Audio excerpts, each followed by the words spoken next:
우리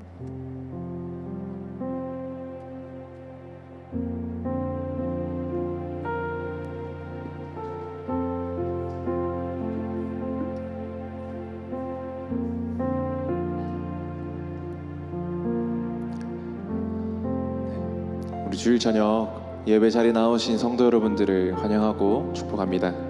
우리 시간 함께 우리가 가야 할 길을 밝히 보이시는 그 하나님께 기쁨으로 찬양하기를 소망합니다. 함께 찬양하겠습니다.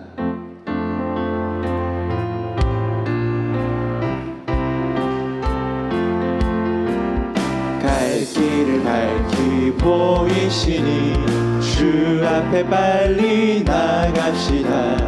우리를 찾는 구주 예수 곧 오라 하시네. 죄악 벗은 우리 영혼이 기뻐 뛰며 주를 보겠네. 하늘에 계신 주 예수를 영원히 섬기리. 우리를 오라 하시는 말 기쁘게 듣고 순종하세. 구주를 믿기 지체 말고 속속히 나가세. 죄악 벗은 우리 영혼이 기뻐 뛰며 주를 보겠네. 하늘에 계신 주 예수를 영원히 섬기리. 주 오늘 여기 계시오니 주 오늘 여기 계시오니 다 와서 주의 말씀 드세. 듣기도 하며 생각하니 참 진리시로다. 죄악 벗은 우리 영혼은 기뻐 뛰며 주를 보겠네. 하늘에 계신 주 예수를 영원히 죄악 벗으리. 죄악 벗은 우리 영혼은 기뻐 뛰며 주를 보겠네. 하늘에 계신 주 예수를 영원히 주 없이 살 수 없네.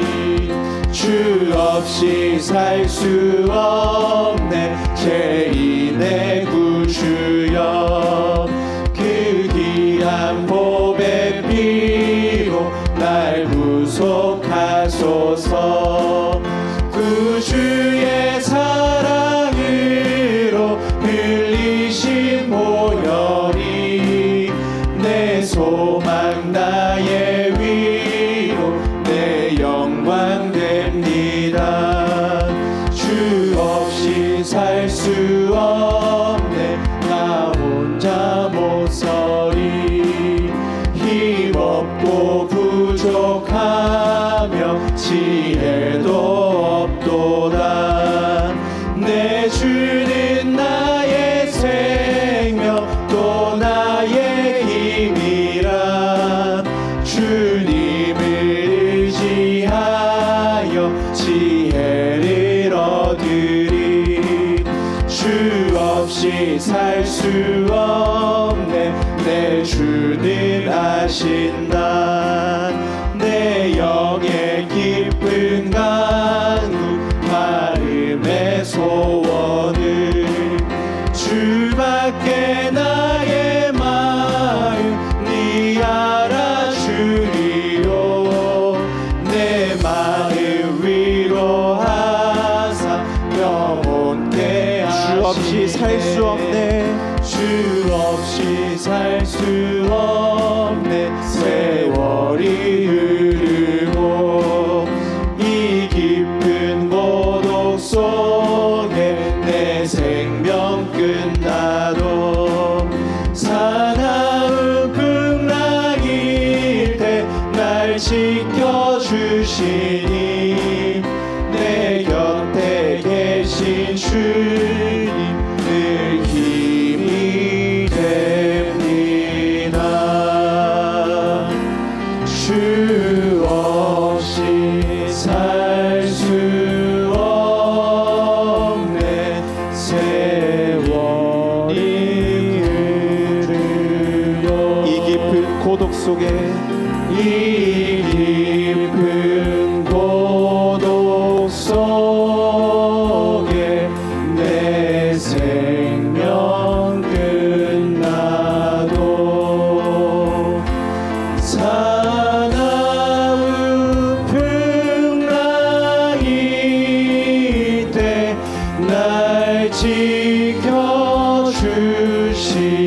지켜주시니 내 곁에 계신 주님 늘 힘이 한 번 더 찬양하겠습니다. 주 없이 살 수 없네.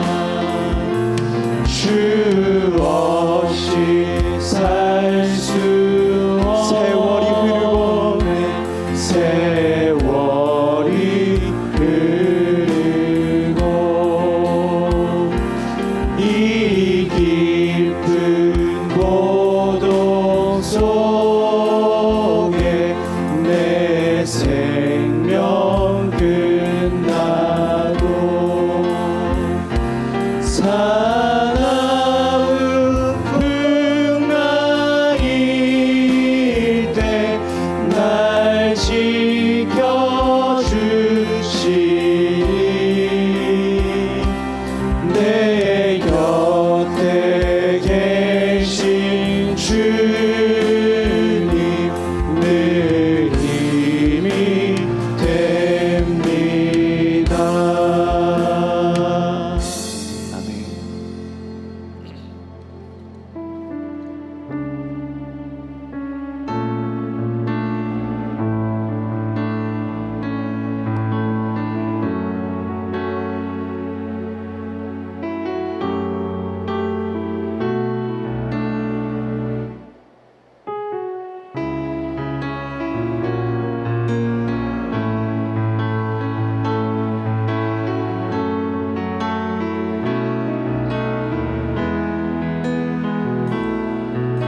주 사랑이 나를 숨쉬게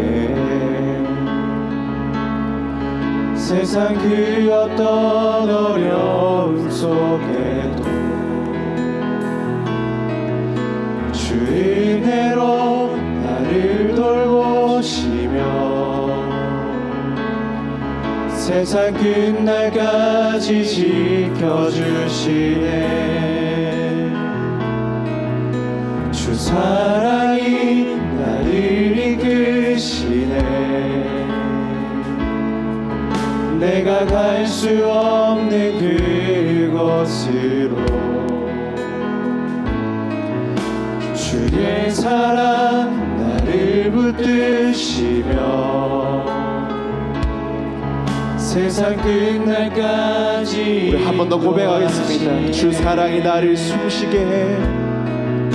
주 사랑이 나를 숨쉬게 해. 세상 그 어떤 어려움 속에도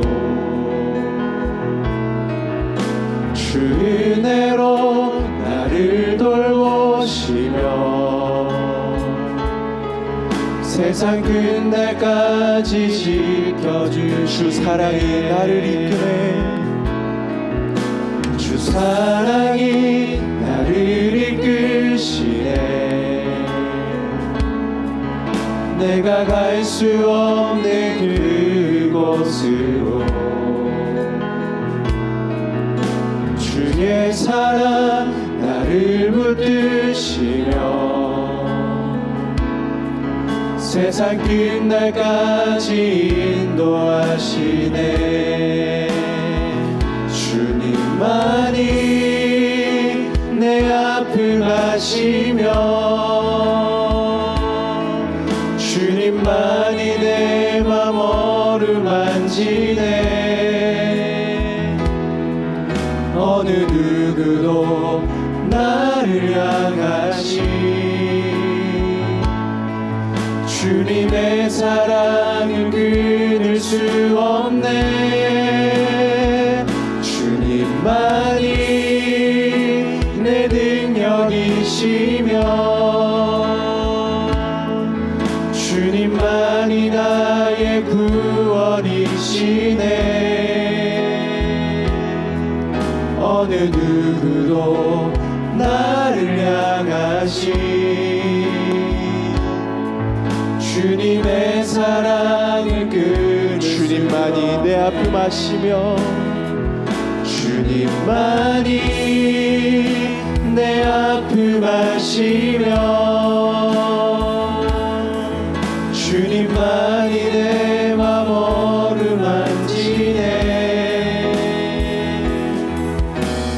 누구도 나를 향하신 주님의 사랑을 끊을 수 없네. 주님만이 내 능력이시며 주님만이 나의 구원이시네. 어느 누구도 나를 향하신 주님의 사랑을 끊을 수 없네. 우리 함께 오늘 들을 말씀과 함께 드릴 예배를 위해서 기도하기를 소망합니다. 이 시간 우리가 듣는 말씀을 통하여서 예수 그리스도가 나의 능력이시며 예수 그리스도만이 나의 구원이심을 한 번 더 깨닫고 한 번 더 고백하는 시간이 될 수 있도록 이 시간 함께 예배를 위해서 기도하겠습니다. 사랑의 많으신 아버지 하나님, 하나님께서 놀라우신 은혜와 놀라우신 사랑을 이 시간 부어주심을 감사합니다. 하나님께서 우리에게 예배를 드릴 수 있는 기회와 예배를 드릴 수 있는 시간을 허락하셔서 이 시간 함께 예배 자리에 나왔습니다. 예배 통하여서 또 하나님께서 주시는 말씀을 통하여서 예수 그리스도만이 나의 능력이 되며 예수 그리스도만이 나의 구원이 되며 한 번 더 고백하고 한 번 더 깨닫는 시간이 될 수 있도록 주님 도와주시옵소서.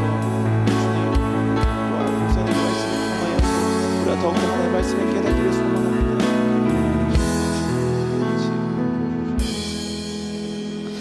찬양과 영광을 받으시기에 합당하신 아버지 하나님, 종국이 코비드로 인하여 대면 예배가 힘든 상황이지만 그럼에도 불구하고 온라인으로 또 일부의 인원이 함께 모여 하나님께 예배하게 하시니 감사드립니다.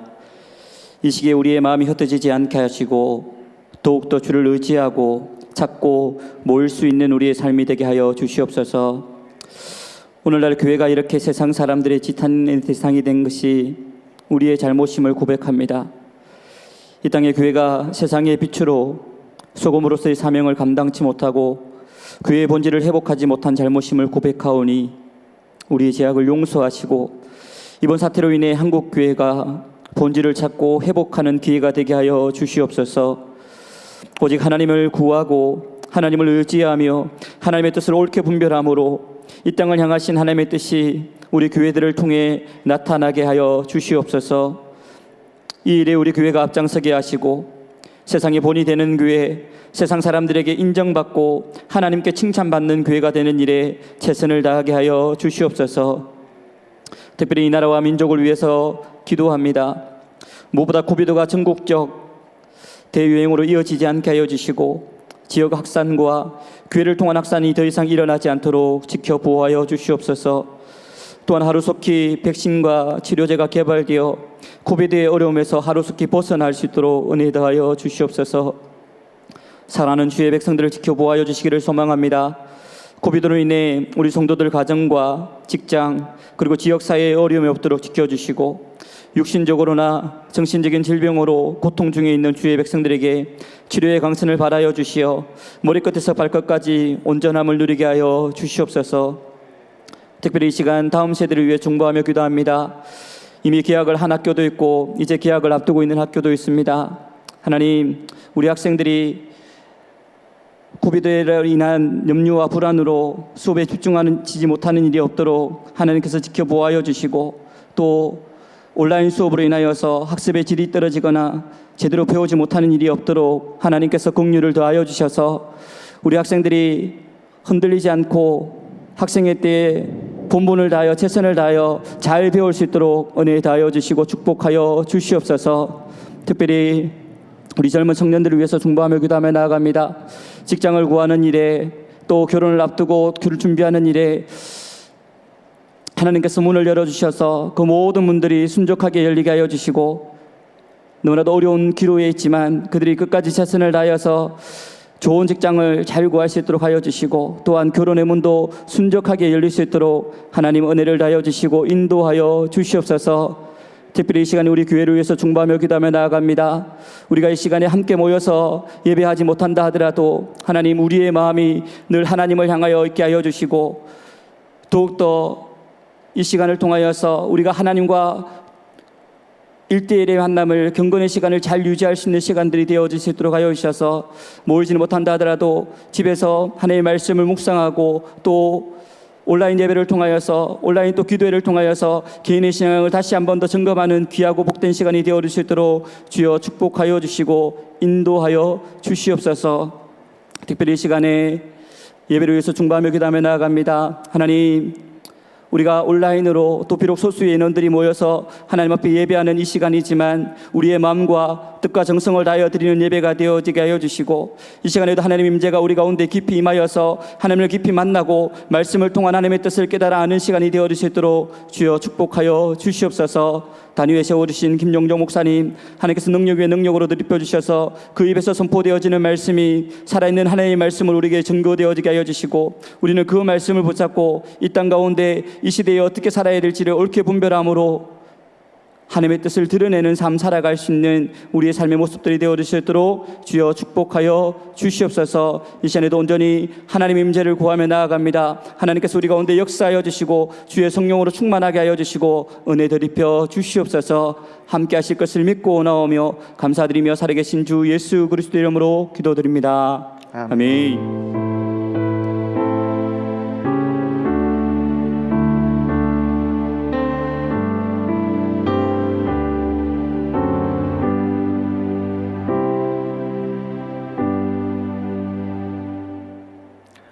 하나님 말씀은 신약 성경 베드로전서 2장 11절부터 17절까지의 말씀입니다.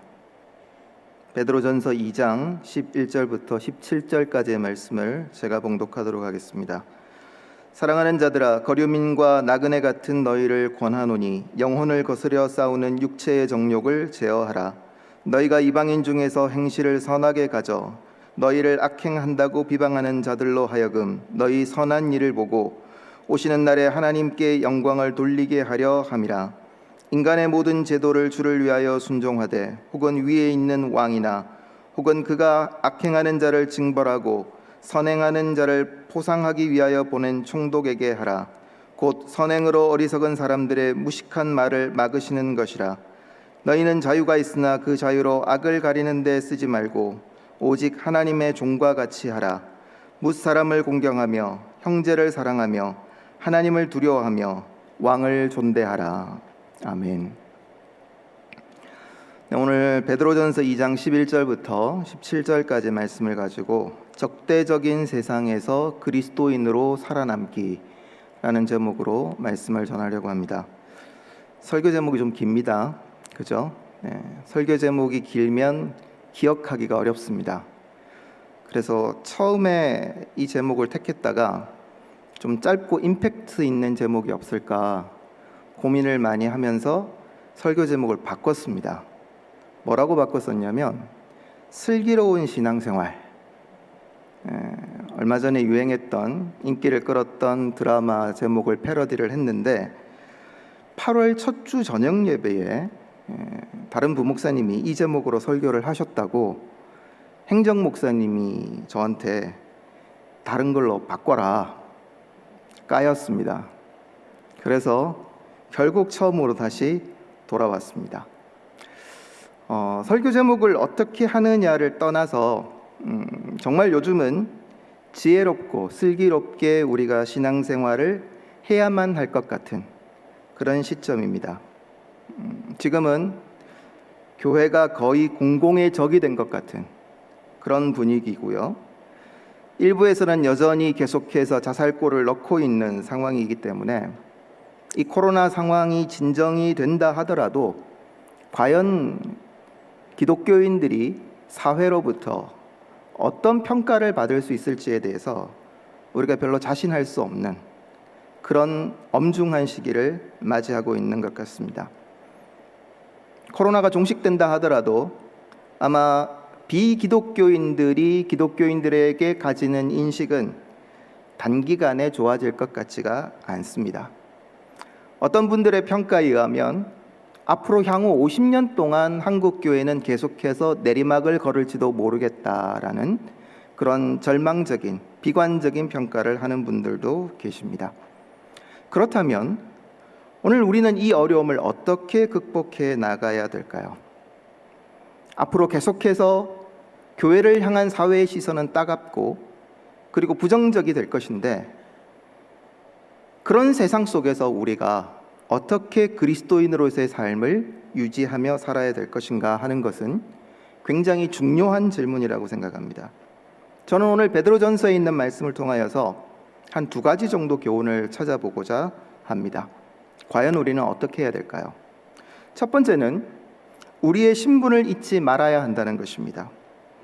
그리스도인이 어떤 존재인지 우리는 잊지 말아야 합니다. 그리스도인의 정확한 정체성이 뭘까요? 주일학교에서 제가 어렸을 때 굉장히 즐겁게 불렀던 찬송이 하나 있습니다. 왕왕왕왕 나는 왕자다. 그 다음에 0000 나는 공주다. 지금 이 얘기를 들으면서 입가에 미소가 지어지시는 분들은 연배를 어느 정도 짐작할 수 있을 것 같습니다. 우리가 왕자다, 우리가 공주다, 거기에 더하여서 얼마 후에는 당신은 사랑받기 위해서 태어난 사람이다 라는 그런 찬송이 또 한국교회 전체를 뒤덮었습니다.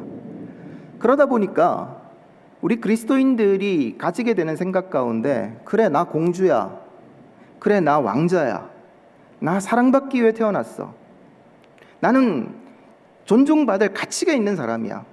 물론 한때 한국교회 안에 자존감이 낮고 그래서 올바른 신앙생활을 하기 힘들었던 시대가 있었습니다만, 공주와 왕자로서의 정체성만을 가지고 있고 사랑받기 위해 태어난 사람이라는 그 정체성만 가지고 있다가 한국교회 교인들이 지나치게 자만하고 그리고 또 교만해진 것은 아닌가 하는 그런 생각을 해봅니다.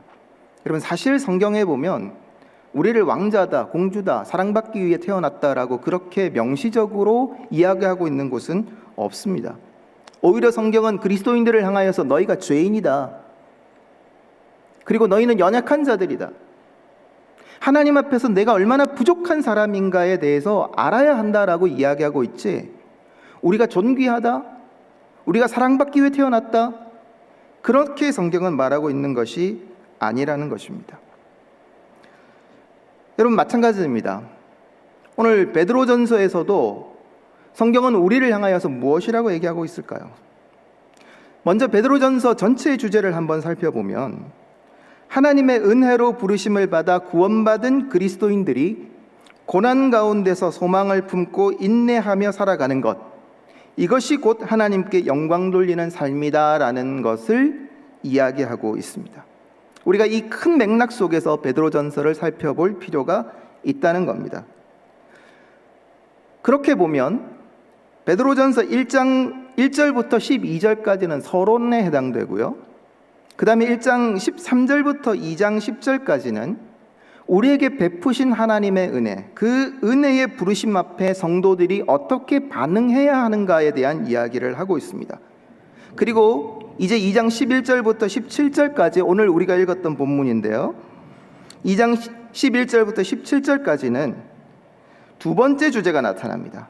그 두 번째 주제는 적대적인 비기독교인들 가운데서 우리 그리스도인들이 어떻게 살아야 할까, 그 삶에 대한 원리를 제시하고 있습니다.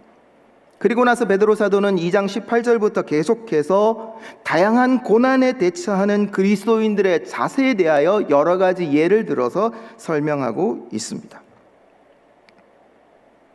그래서 오늘 본문은 이 적대적인 사회 속에서 적대적인 비기독교인들이 우리를 향하여서 비난하고 있는 이 상황 속에서 우리 그리스도인들은 어떤 자세와 태도를 가져야 하는가, 오늘 이것을 이해하기 위해요, 우리가 좀 주목해야 될 표현이 하나 있습니다. 그것은 고난이라는 단어입니다.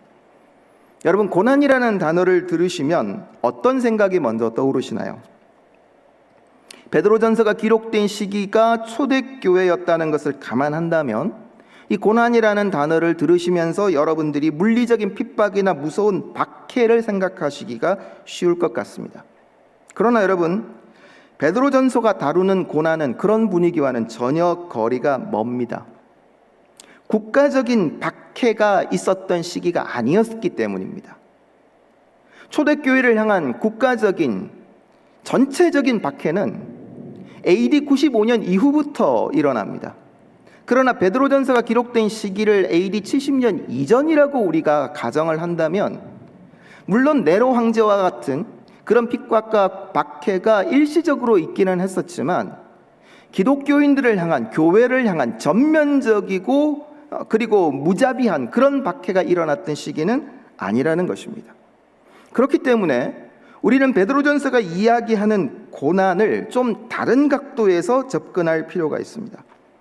국가적인 박해라기보다는 기독교에 대해 적대감을 가진 사람들에 의한 학대나 모욕입니다. 이 고난은 그리스도인들이 다른 사람들과는 다른 삶의 방식을 삶으로써 야기된 시기와 질투였고, 그로 인한 반발이라고 보는 것이 좋겠습니다. 이런 분위기가 베드로전서 3장 13절, 16절, 17절, 4장 3절부터 4절까지를 통하여서 우리가 다시 한번 확인할 수 있습니다.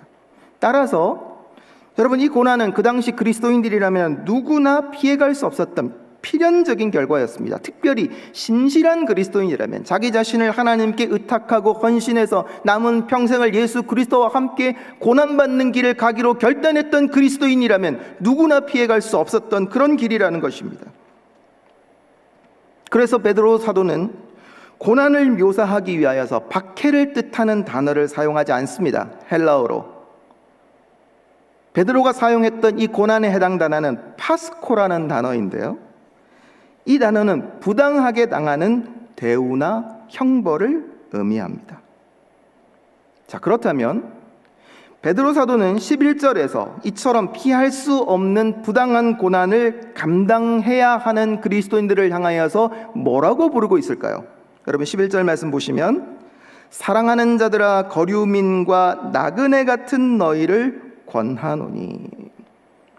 베드로는 우리 그리스도인들을 향하여서 뭐라고 얘기하고 있습니까? 그리스도인의 정체성이 뭐라고 얘기하고 있을까요? 바로 거류민과 나그네 같은 너희라고 말하고 있습니다. 여러분, 여기서 거류민과 나그네라는 표현은 그리스도인들의 이중적 신분을 아주 잘 보여주는 단어들입니다. 언뜻 생각할 때 여러분, 나그네니까 세상 속에서 우리는 나그네야, 여러분 그렇게 받아들이실는지 모르겠지만, 최희준 씨가 노래했던 하숙집 인생은 나그네 길 어디서 왔다가 어디로 가는, 여러분 그런 의미에서의 나그네가 아닙니다.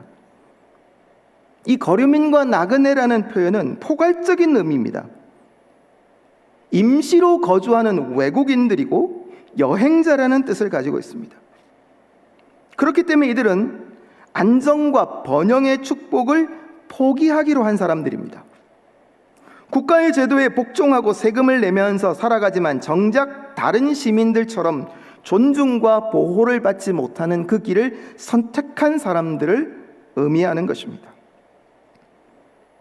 그리스도인이라는 이유로 비난과 모욕과 위협을 겪어야 했던 사람들입니다.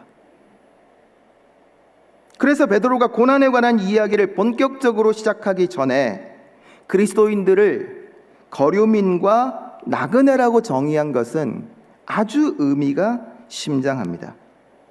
거류민과 나그네는 실제로는 사회의 구성원으로 존재하지만 사회적으로, 법적으로 그 존재를 인정받지 못하는 그런 종류의 사람들이었기 때문입니다.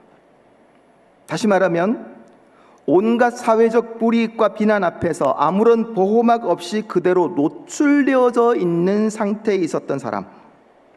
그런데 여러분, 주의 깊게 우리가 살펴야 될 것은 이 사람들이 이런 불이익을 당하게 된 것이 바로 예수를 믿고 난 이후부터였다는 것입니다. 여러분, 예수 믿기 이전에는 그들은 로마의 시민이었습니다. 예수 믿기 이전에 그들은 충분히 법적으로 보호받을 수 있는 사람들이었습니다. 예수 믿기 이전에 그들은 훌륭한 이웃들과 함께 살아갈 수 있었던 사람이었습니다. 그러나 예수를 믿고 난 이후에, 하나님의 은혜의 부르심에 반응하고 난 이후에, 회심한 이후에 그들은 온갖 사회적 불이익 앞에 노출되었습니다. 여러분, 그들이 예수를 그리스도로 받아들일 때에 이런 불이익이 생길 것을 몰랐을까요? 너무나 잘 알고 있었을 것입니다. 그러나 그럼에도 불구하고 그들은 하나님의 은혜의 부르심 앞에 믿음으로 응답했습니다. 믿음으로 반응했습니다. 그리고 거류민과 나그네의 삶을 받아들였습니다. 어떻게 보면 저와 여러분들이 예수를 믿게 된 그 과정과는 전혀 다릅니다. 여러분은 핍박과 고난과 어려움과 불이익이 여러분에게 올 걸 알면서도 여러분 예수를 믿으신 분들 계신가요? 그러신 분들은 그렇게 많지 않습니다. 어쩌면 우리 가운데 상당수는 예수를 믿으면 우리는 복을 받을 수 있다. 예수를 믿음으로 말미암아 나는 더 나은 삶을 살 수 있다. 예수를 믿었기 때문에 나는 왕자다, 공주다. 나는 사랑받기 위해 태어난 사람이다. 그런 이야기들을 우리는 더 많이 들어온 것은 아닌가 하는 것입니다. 그러나 여러분, 베드로전서를 이제 듣고 있는 베드로의 독자들은 전혀 그렇지 않았습니다. 그들은 그들에게 닥쳐올 불이익과 그들에게 찾아올 어려움이 무엇인지 충분히 알면서도 더 이상 이제는 법으로부터, 사회로부터 보호받을 수 없다는 것을 알면서도 그들은 예수 그리스도와 함께 가는 그 길을 선택했습니다. 그래서 베드로전서 4장 2절에서 베드로는 이렇게 말합니다. 사랑하는 자들아, 너희를 연단하려고 오는 불시험을 이상한 일 당하는 것 같이 이상히 여기지 말고. 무슨 말일까요? 불이익과 부당한 대우를 받는 것, 이것이 이상한 일입니까? 적어도 베드로의 관점에서, 베드로의 지금 이 서신을 받고 있는 사람들의 입장에서 볼 때 그것은 전혀 이상한 일이 아니라는 겁니다. 오히려 예수를 믿게 됨으로 말미암아 그들은 부당한 이익을 받고 불이익을 받는 것을 당연하게 생각했습니다.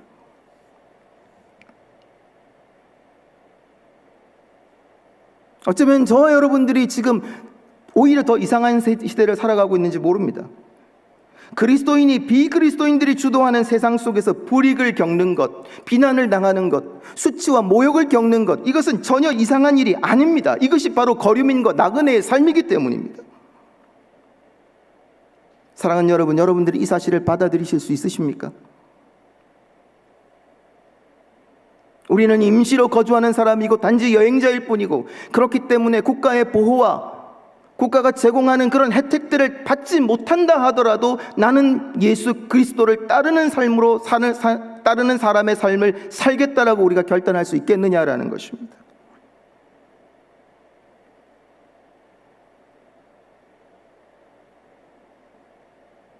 베드로가 우리에게 도전하는 것은 우리는 누구인가? 너희는 거류민이고 나그네이다.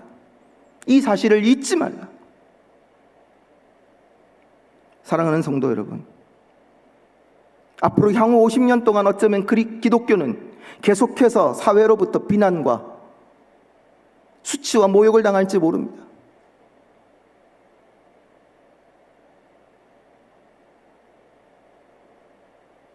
그 가운데서 우리의 믿음을 잃지 않고 우리의 자존심을 지키며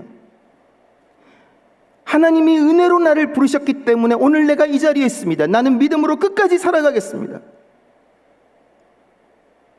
어쩌면 이제 이후로부터 우리는 이런 믿음의 결단을 해야 되는 시기가 올지 모릅니다. 저와 여러분들이 거류민과 나그네라는 사실, 여러분 이 사실을 잊지 않고 믿음으로 받아들일 수 있는 저와 여러분들 될 수 있기를 주님의 이름으로 축복합니다. 두 번째로 우리가 기억해야 될 것이 있습니다. 행실을 선하게 가져야 한다는 것입니다. 베드로가 성도들에게 이런 부당함과 악의적인 비난을 극복하는 방법으로 제시한 두 번째는 12절 말씀에 나옵니다. 12절 말씀을 보시면 너희가 이방인 중에서 행실을 선하게 가져 너희를 악행한다고 비방하는 자들로 하여금 너희 선한 일을 보고 오시는 날에 하나님께 영광을 돌리게 하려 함이라. 베드로가 도전하는 두 번째 방식은 행실을 선하게 가지라는 것입니다. 행실을 선하게 가진다는 것이 어떤 의미일까요? 언뜻 생각하면 윤리적이고 도덕적인 그런 착함을 요구하는 것 같습니다. 그러나 여러분, 여기서 말하는 선한 행실이라는 것은 단순히 도덕적인 삶을 의미하는 것만은 아닙니다. 왜냐하면 여러분 11절 말씀을 보시면 11절에서 뭐라고 얘기하냐면 육체의 정욕을 제어하라라고 말합니다. 여러분, 육체의 정욕이 뭘까요? 우리는 육체의 정욕을 비도덕적인 행위로 보는 경향이 강합니다. 거짓말하거나 나쁜 짓을 하거나 사기를 치거나 아니면 폭력을 행하거나. 그런데 여러분, 베드로가 이 육체의 정욕을 제어하라고 말씀하신 부분을 베드로전서가 기록된 배경에서 생각해 보면 조금 다른 의미라는 사실을 우리가 알 수 있습니다. 육체의 정욕을 제어하라는 이 명령은 부당한 대우와 불이익을 당하는 것에 대하여 분노하지 말라라는 의미로 받아들이는 것이 훨씬 더 어울리는 것처럼 보입니다. 무슨 말일까요? 비기독교인들이 기독교인들을 향하여 부당한 대우를 하고 불이익을 주는 것은 이상한 일이 아니에요. 너무 당연한 일이에요. 이런 부당한 대우와 불이익에도 불구하고 그리스도인들은 비기독교인들을 향하여서 친절과 따뜻함으로 대하라는 말입니다. 선한 행실을 가지라. 따라서 육체의 정욕을 제어하는 것의 적극적인 표현이 바로 12절에 나타나고 있는 행실을 선하게 가지라는 의미입니다. 육체를 제어하는 것과 선한 행실을 하는 것은 같은 의미라는 것입니다. 이렇게 풀어서 해석을 해볼 수 있을 것 같습니다. 소극적으로는 불편부당한 분위기를 바꾸려고 너무 애쓰지 말라는 것이고요, 적극적인 의미에서는 비그리스도인들의 악의적인 비난과 공격을 무력화시킬 수 있을 정도의 착하고 거룩한 삶을 살라는 의미가 됩니다. 그런 관점에서 여러분 13절부터 17절까지를 우리가 살펴보게 되면 우리가 적극적으로 선한 삶을 살아야 되는 영역과 대상이 무엇인지 구체적인 예로 우리에게 다가옵니다. 13절부터 17절까지 우리가 받아들여야만 하는 친절함과 따뜻함으로 나아가야 하는 그 대상이 어디일까요? 13절과 17절은 먼저 공권력에 대하여서 얘기합니다. 여러분, 물론 베드로는 공권력에 대해서만 말하는 것은 아닙니다. 2장 18절부터 25절까지는 주인과 종의 관계에 대해서 얘기하고 3장 1절부터 7절까지는 아내와 남편과의 관계에 대해서 교훈합니다.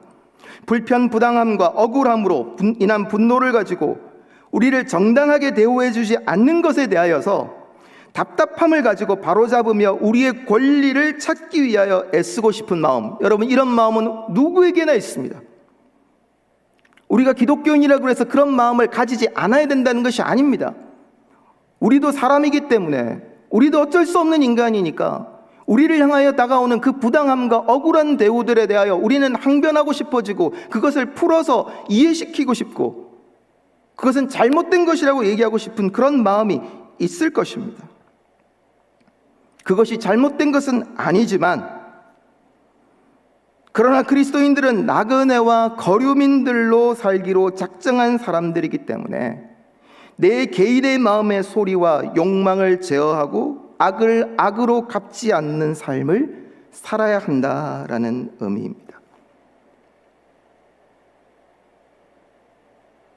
힘드실 것 같죠? 전 못 살 것 같아요. 설교를 준비하면서도 이게 말이 될까? 이런 설교가 가능할까? 너무 고차원적인 삶에 대한 도전이지 않을까? 정직하게 얘기해서 여러분, 이런 이야기는 현대를 살아가고 있는 우리들에게 너무 수준 높은 삶입니다. 그냥 그리스도이니까 당해야 되는 그 억울함, 부당함, 비난, 수치, 모욕, 거기에 대하여서 저항하지 않고 오히려 그 공권력을 그대로 받아들이고 착함과 따뜻함으로 해요. 지금 대한민국 사회에서 과연 이렇게 할 수 있는 사람이 얼마나 있을까요? 그런데 베드로는 은혜로 부름받은 그리스도인들은 이렇게 살아야 한다고 말합니다. 왜냐하면 저와 여러분들은 은혜로 부름받은 거류민과 나그네들이기 때문입니다.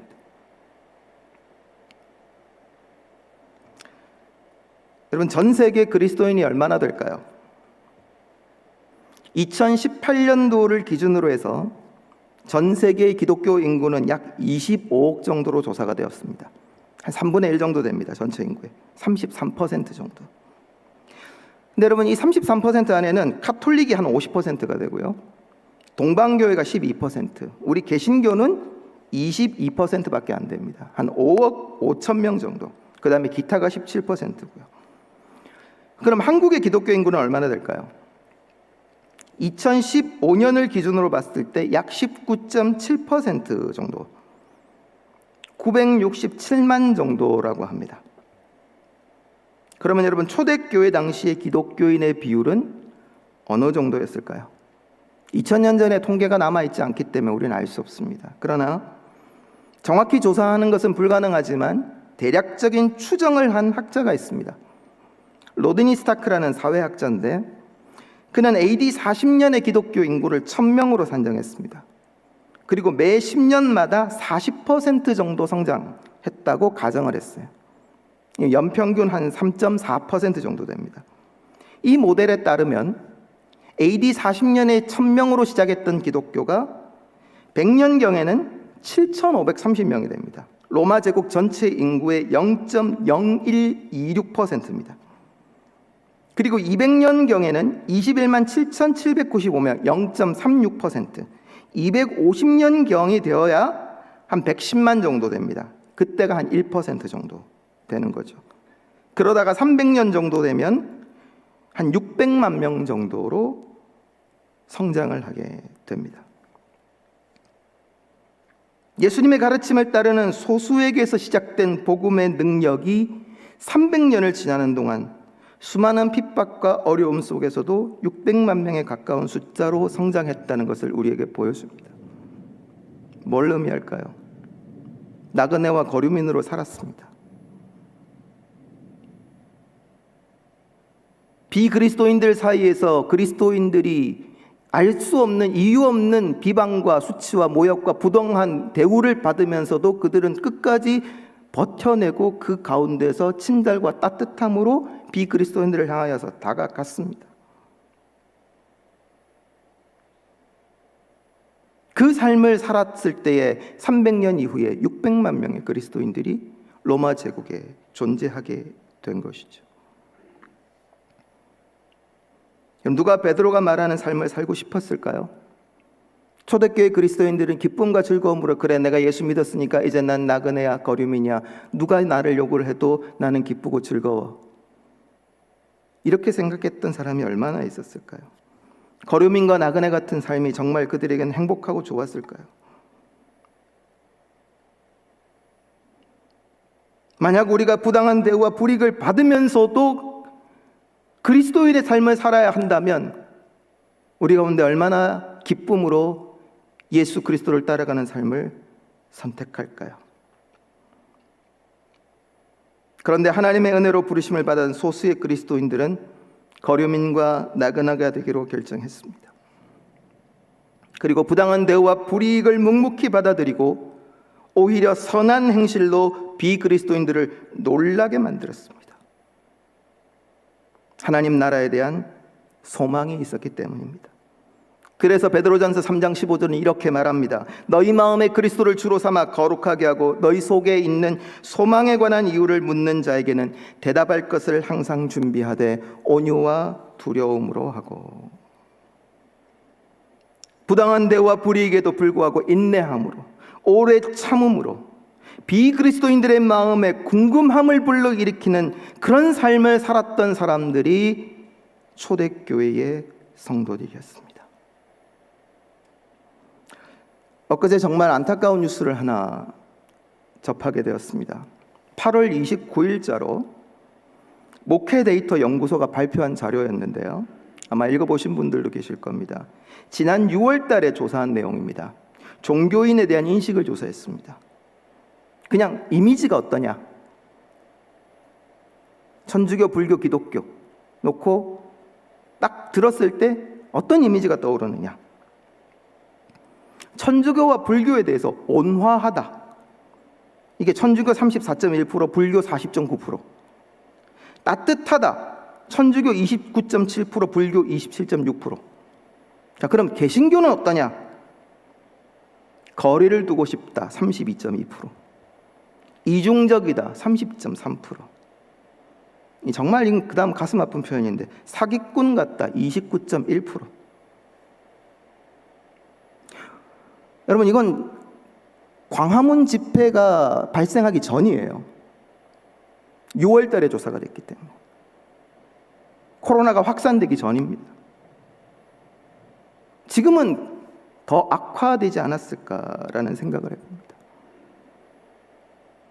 이 자료가 우리에게 보여주는 것은 한국교회 성도들이 비기독교인들에게 보여주고 있는 이미지가 마치 싸움닭 같은 이미지예요. 여러분, 참담하지 않습니까? 이 결과는 이제 우리가 적대적인 세상에서 어쩌면 이제 이후로부터 우리는 정당한 대우를 받는 것조차 기대하면 안 될지 모릅니다. 초대교회 성도들과는 다른 이유에서 있긴 하지만 우리는 그들이 지금 겪었던 상황과 아주 비슷한 상황 속에 놓여져 있습니다. 그리스도인들을 향하여서, 복음을 대하여서, 교회에 대해서 적대적인 세상 속에서 우리는 어떻게 살아야 될까요? 우리가 나그네와 거류민임을 잊지 않는 은혜가 있기를 바랍니다. 그리고 두 번째는 부당함에 분노하기보다는 착하고 거룩한 삶으로 비기독교인들을 향하여 도전할 수 있는 그런 삶이 우리에게는 이제 필요합니다. 어쩌면 앞으로 한국교회는 긴 인내의 시간을 가져야만 하는 그런 상황이 도래했는지도 모르겠습니다. 단기간에 이 이미지를 바꿀 수는 없을 겁니다. 그렇기 때문에 이제 우리는 하나님 앞에 더 겸손해져야 되고 엎드려야 하고 우리가 세상을 향하여서도 참아야 하고 비난받고 모욕을 받지만 오히려 착함과 친절함으로 우리 안에 있는 소망에 관한 이유를 그들에게 이야기해 줄 수 있는 그런 삶을 준비해야만 할 것입니다. 고린도전서 4장 20절은 우리에게 이렇게 도전합니다. 하나님 나라는 말에 있지 아니하고 오직 능력에 있습니다. 사랑하는 성도 여러분, 이제는 우리의 삶으로 보여줘야 될 때이고 이제는 우리가 거칠고 예의가 없는 사람들을 향하여서 따뜻함과 친절함과 진실함으로 다가가야만 하는 시대입니다. 우리에게 더 큰 짐이 있고 더 무거운 책임감이 있겠지만 하나님의 은혜의 부르심 앞에 믿음으로 반응한 저와 여러분들이기 때문에 나그네와 거류민과 같은 삶을 기꺼이 받아들여서 우리를 통하여서 하나님께 영광이 올려지게 되어지는, 우리의 착한 행실을 통하여서 하나님께서 영광 받으시게 되어지는 그 놀라운 은혜의 역사 가운데 쓰임받을 수 있는 저와 여러분들 되시기를 주님의 이름으로 축복합니다. 기도하겠습니다. 하나님 감사합니다. 어쩌다 우리가 이 지경까지 오게 됐는지 참담하고 안타깝고 속이 상합니다. 그러나 주님, 우리를 향하신 주님의 뜻이 있고 한국교회를 향하신 주님의 계획이 있는 줄로 믿습니다. 아버지 하나님, 우리가 거류민과 나그네된 삶을 기꺼이 받아들이게 하여 주시고 세상을 향하여서 우리의 정당함을 주장하기 이전에 부당한 대우와 수치와 모욕 앞에서도 착함과 진실함과 따뜻함으로 나아갈 수 있는 주의 백성들 될 수 있도록 은혜 베풀어 주시옵소서. 한순간이 아니라 이제 앞으로 수십 년의 기간 동안 하나님 한국교회가 주님 닮은 교회로 변화되어지기를 소망합니다. 초대교회의 폭발적인 부흥과 성장을 일으켰던 것처럼 이 땅 안에 다시 그리스도의 계절이 오게 되어지는 일들을 소망하고 기대합니다.